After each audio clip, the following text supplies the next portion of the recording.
Hola, soy Elizabeth Schwander y aquí les traigo mi episodio número 1. Bueno, desde la ventana de Tate les quiero contar algo que para mí es muy importante. Quiero compartirlo con ustedes y eso es aprender otros idiomas. Por supuesto, nuestros hijos también tenían que aprender otros idiomas, no les quedaba otro viviendo en tantos países diferentes. Voy a nombrar este episodio Creando Niños Multilingües o Políglotas. Bueno, entonces, ¿qué pasó?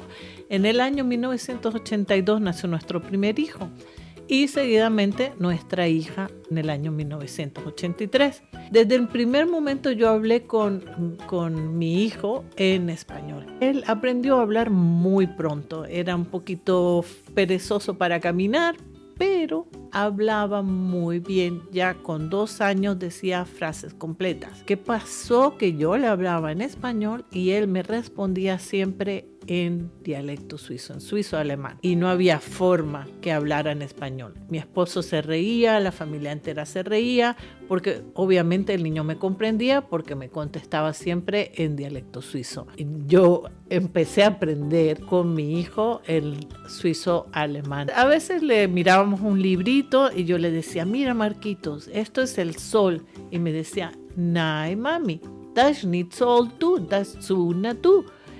Y así, de repente empezó a decir los dos nombres. Decía, cochino soyli. Es el cochinito o el cerdito, le decía a los dos. Con 2 añitos, él hablaba solo en dialecto suizo, prácticamente. Y yo, pues, un poquito preocupada, no tenía otra, le seguía hablando en español. En una ocasión, les voy a contar una historia porque fue muy gracioso. Y bueno, a mí me costó un poco hablar el alemán o el dialecto suizo, que el alemán no lo hablo muy bien, pero el dialecto suizo sí lo hablo bastante bien. No perfecto, pero bastante bien. En una ocasión fui con mi hijo a comprar pan.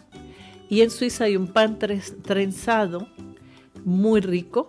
Entonces yo voy a comprarlo y lo pido. Y la señorita no me entendía. Yo, por favor, señorita, deme un sof. Me miraba. Un sof. Y me miraba yo. Y al final le digo a Marquitos, que tenía 2 años, Marquitos, diga sof. Y Marquitos dice, sof. Inmediatamente la señorita, sabía que era lo que quería. Eso era una de las cosas graciosas y Marquitos se fue feliz con su pan en la mano. Hasta el día de hoy me río de ver la cara tan graciosa de la señorita cuando Marquitos se fue con su pan. Cuando fuimos a vivir a Holanda, de repente teníamos otro idioma, sí, pero él no se daba cuenta que había otro idioma porque estaba muy pequeñito y Laura al final tenía solo como 1 añito. Pero un día estando en el parque conocimos a una señora que estaba casada con un argentino y el niño más o menos de la misma edad de Marquitos, tendría 2 añitos, 2 años y medio. Hablaba español porque su padre era argentino y la madre hablaba muy bien también el español. Con ellos nos hicimos una buena amistad. Y de repente Marquitos se dio cuenta que no era solo mami la que hablaba español. Y es más, otro niño también hablaba español. Entonces empezó a hablar español y Laura siempre, desde el principio, ella habló español, desde muy pequeñita cuando empezó a hablar. Así que eso no fue ningún problema. Marquitos con esto inclusive aprendió holandés. Laurita pues ella empezó a hablar el español, el holandés también fue al kinder. Nuestros hijos estaban siempre muy acostumbrados a tener otros idiomas. Laura le gustaba mucho hablar holandés y hablar el español, pero el dialecto suizo le costaba un poco. Entonces ahí le dije a mi esposo, ¿sabes qué? De ahora en adelante cada uno habla su propio idioma. Yo hablo solo en español y tú en dialecto suizo. Noté muy rápido el cambio y Laura empezó a sentirse más segura con el dialecto suizo. ¿Qué pasó? Cuando iban a empezar la primaria, un poquito antes, empezamos a ver que probablemente nos cambiarían a otros países y que la escuela tendría que ser mejor en inglés. Así que así fue como llegó a nuestras vidas el inglés. Al principio no fue muy bienvenido por Marquitos, pero como le gustaba tanto jugar y le invitábamos siempre amiguitos, pues se dio cuenta que sí y lo aprendió muy rápido. Y Laura sin ningún problema, porque todo lo que hacía el hermano, ella también. De repente en nuestra casa se hablaba automáticamente entre ellos, como era digamos, mi esposo decía siempre el idioma de los niños, porque con los niños que jugaban en la escuela hablaban en inglés. Entonces entre ellos también hablaban inglés, conmigo hablaban en español y con su papá hablaban en suizo-alemán. Y nos cambiaron a Noruega. En Noruega, Laura cuando llegó a Noruega, ahí no sabía todavía leer y la verdad que fue un poquito duro para ella, pero aprendió muy rápido. No solamente participó en competencias de leyendo, pero también deletreando en inglés. En el primer año de la escuela de nuestros hijos, bueno, de Marquitos en la primaria, en primero primaria, en el verano decidimos irnos al sur de Francia y decidimos irnos a acampar. Estando en el campamento, Marquitos conoció a un niño inglés y fue algo muy bonito que jugaran. De repente fuimos a lavar los platos en el campamento y justo donde se lavaban los platos colindaba con el baño. Y escuchamos a Marquitos hablando con su amigo, estaban en el baño, y le dijo al amigo, ¿yo hablo inglés? Debe ser que el amigo le preguntó, porque ya tenían un par de días jugando. Le dijo, yo hablo inglés porque voy al colegio británico en Holanda, y hablo holandés porque vivo en Holanda, y hablo dialecto suizo, suizo-alemán porque mi papá es suizo, y hablo español porque mi mamá es venezolana. Recuerdo que nos miramos mi esposo y yo, y me da emoción porque la verdad esos niños fueron tan abiertos para aprender otros idiomas y lo tomaron de una forma tan natural, porque así son los niños. Y esto es lo que yo quiero compartir con ustedes, que para los niños es muy fácil. Y la verdad que en ningún momento faltó vocabulario. Ellos siempre hablaron el español, lo hablaron todavía mejor cuando fuimos de vacaciones a Venezuela, y allí tuvieron la oportunidad de jugar con sus primos, que tenían muchos primos y todos más o menos de la misma edad. Y mi hermana y yo muchas veces queríamos hablar y no nos podíamos escuchar porque habían tantos niños hablando al mismo tiempo y gritando. La verdad que siento que fue un regalo muy grande que ellos recibieron de aprendiendo todos estos idiomas. Cuando estábamos en Noruega, ahí los niños tenían obligatorio que aprender noruego. Ahí empecé un poquito a tener miedo y me preocupé un poco, pero la verdad que ellos lo tomaron bastante bien y salían a la calle, jugaban con los niños noruegos. Pues los niños no necesitan hablar de cosas muy complicadas, y ellos tenían un noruego básico en el colegio, la verdad. De repente el colegio dijo que tenían 2 idiomas más, podían escoger entre español y francés. Por supuesto ya saben cuál ellos escogieron, pero el español. Y el idioma para mí era muy importante, que ellos siguieran manteniendo su dialecto suizo y el español también. Entonces a veces llegaba Marquitos a casa a contarme algo y yo le decía, no entiendo. Y me decía, pero mom, it all happened in English.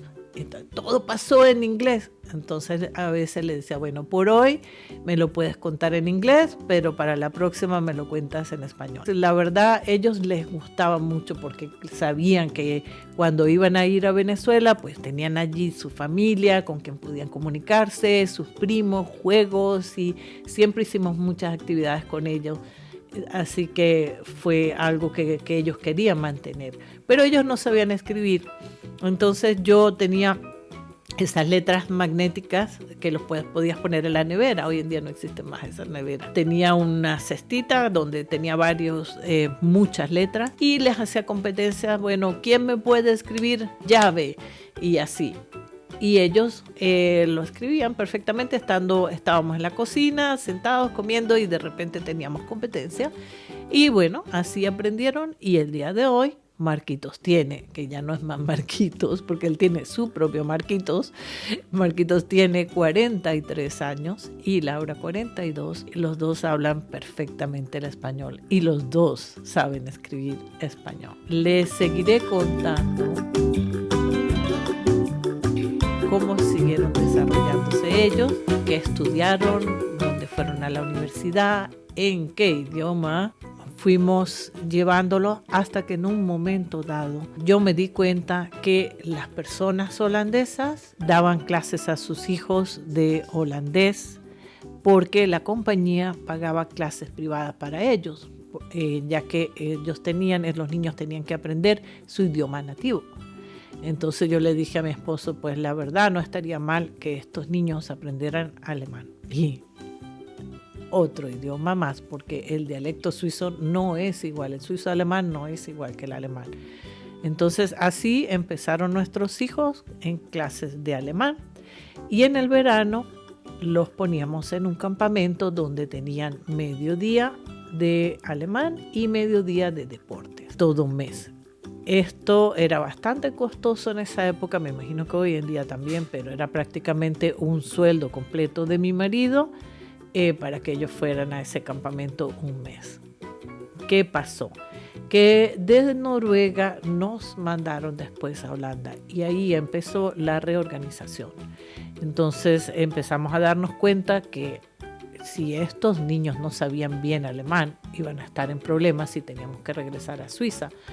¿Por qué? Porque los colegios en Suiza que son del Estado tienen un nivel académico muy alto. No iban a poder ir a hacer su bachillerato o matura, como lo llaman en Suiza. ¿Qué hicimos? Pues nos pusimos manos a la obra y a empezar a buscar un colegio para ellos en Suiza. Marquitos, de todos modos, un día hablando con la abuela, dijo, yo me quiero venir a Suiza, esto es mi país, y abrazó en la cocina de su abuela la pared y dijo, yo quiero quedarme aquí en Suiza, yo quiero hacer mi bachillerato aquí en Suiza. Entonces empezamos a buscar colegio para ellos en Suiza. La clave era que los niños estuvieran en un colegio privado, pero que tuvieran el derecho de presentar sus exámenes finales en el mismo colegio. Eso quería decir que tenían un nivel académico bastante alto, muy alto. Total, que fuimos a ver varios colegios. Muchos de estos colegios eran como un hotel 5 estrellas para los niños, mas no tenían eso que era que podían presentar sus exámenes finales en el colegio. Entonces ahí hemos dicho que no. Y hay otras razones por las que no voy a contar ahorita porque no, la verdad que no va al caso. Al final hemos conseguido un colegio en la parte central de Suiza y este colegio tenía esa descripción y allí empezaron nuestros hijos a estudiar. Allí terminaron su bachillerato. Al principio ellos empezaron en provisorio porque su alemán no era suficiente bueno. Laura, que era muy estudiosa, a veces se frustraba y decía, pero mami, es que todo es en alemán, hasta la matemática es en alemán. Y yo, bueno, Laura, pues te toca. La verdad que allí nuestros hijos florecieron y les fue muy bien en ese colegio. Después de 6 meses ya lo sacaron de provisorio. Marquitos a veces tenía sus altibajos con el alemán, pero ahí, como dicen en mi tierra, trancas y amochas, se pudo hacerlo y los dos terminaron su matura, se graduaron en el Instituto Montana de Zug, en Zuckerberg, con muy buenas notas. Lo que pasó después es que tenían que buscar una universidad y en ese tiempo nosotros vivíamos en otro país, en Qatar, en Australia. La universidad que escogieron, Laura escogió Ginebra y Marcus escogió en Lausanne. Yo no hablo francés, así que para mí ir a visitarlos era bastante hablar un idioma con la mano. Mi hermano una vez me acompañó cuando fui a arreglar uno de los apartamentos, un piso que Laura alquiló. Y fuimos al supermercado a hacerle compritas para cocinarle algo rico y yo empecé a señalar y mi hermano se burlaba de mí porque estaba acostumbrado a que yo hablaba dialecto suizo, que hablaba inglés, que hablaba italiano, que hablaba español, pero francés no. Bueno, ellos terminaron allí su universidad. El mayor, él tiene su propio negocio, él estudió en la escuela de hostelería, tiene un negocio de renovación de hoteles y está, la verdad, muy feliz con lo que hizo porque le ha dado la oportunidad. Él se fue a vivir, está basado en Miami y allí ha podido hablar en español siempre, en castellano, y muchos de sus negocios tienen que ver, la verdad, con esto. Los dos han hecho la universidad en francés, Laura también. Laura se casó con un español y Marcus se casó con una chica americana que su padre era de Cuba y la madre mexicana. Entonces estaban bastante expuestos al castellano. Sus hijos también hablan el español y el inglés y ellos tratan ahora de hablarle dialecto suizo. La que vive aquí en Suiza es Laura. Ella tiene a sus hijos aprendiendo el dialecto suizo porque están aquí, pero los hijos de Marcos también van a la escuela en alemán. I like going to Switzerland because you can drink straight from the fountain and straight from the sink. And I also really like skiing in Switzerland and biking up in the mountains. Me gusta de Miami porque está muchas cosas por hacer y por mi mamá y papá están aquí y mis amigos y mi escuela está aquí. Charlie, ahí está. Sie ist sehr nett. Sie singt viele deutsche Lieder für mich. Sie ist sehr, sehr, sehr, sehr nett. Somos una familia donde se habla muchos idiomas. No solamente nuestros hijos han sido multilingües, han sido personas que han podido, yo siempre les he dicho que ellos son los embajadores de este mundo, porque yo me daba cuenta desde pequeñitos cómo ellos se encontraban con una persona de India y su actitud era diferente, podían entender otras culturas. Lo veo también en los nietos. Ellos son pequeñitos que para ellos es muy normal una persona que habla español o una persona que habla alemán o que habla el idioma que sea, y las culturas diferentes para ellos también es normal. Así que le doy gracias a Dios que los dos, mi esposo y yo, nos mantuvimos firmes hablando cada uno su propio idioma, y que yo, aunque a veces me decían las profesoras que tenía que hablarle a mis hijos en inglés, me mantuve y no les hablé nunca en inglés, sino conseguí siempre hablar en español, porque yo decía, ¿cómo van a aprender estos niños mi cultura, que son parte de su cultura también, porque llevan mi sangre, si yo no les puedo hablar en mi propio idioma? Nunca lo van a aprender. Además, no quería hablarles con mi acento, porque aunque hablo bastante bien el inglés, siempre tengo un acento hispano. Y bueno, no tan fuerte como Sofía Vergara, pero es un acento. Así que con esto los dejo, y bueno, espero que les haya gustado mi historia con esto de creando niños con uno o dos idiomas. No necesitas aprender tantos o ser políglota, no es necesario, pero si lo es, pues no te apures, no te dé miedo, síguele hablando tu propio idioma y simplemente hazlo normal y natural. Y bueno, con esto los dejo. Soy Elizabeth Schwander, cariñosamente me llaman Tate. Para ustedes también un abrazo y bendiciones.